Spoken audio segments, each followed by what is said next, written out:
पुष्पा बहुत हो गया, अब पुष्पा का बाप आ गया खेसारी लाल। यकीन ना होगा यार, मूवी गजब का होने वाला है।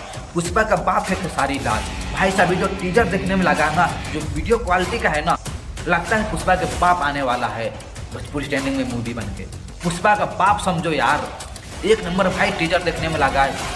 डक्स नाम है, डक्स। तो हाँ ये लोग कैसे हैं आप लोग? बढ़िया होंगे गाइस। आज बात करेंगे भोजपुरी के न्यू मूवी के टीजर के बारे में। वो टीजर है खेसारी लाल का। टीजर का नाम है डंक्स। जो मूवी आने वाला है खेसारी लाल का डंक्स है। भाई साहब जब मैंने डंक्स देखा हूँ ना, 1 मिनट 8 सेकंड कैसे पार हो गया ये पता ही नहीं चला है यार। बिल्कुल मार धार, पूरा टेलर में मार धार दिखा दिया भाई। टेलर गजब का लगा है देखने में यार। डंक्स मूवी जाने वाला है भाई, 1 नंबर होने वाला भोजपुरी स्टैंडिंग में।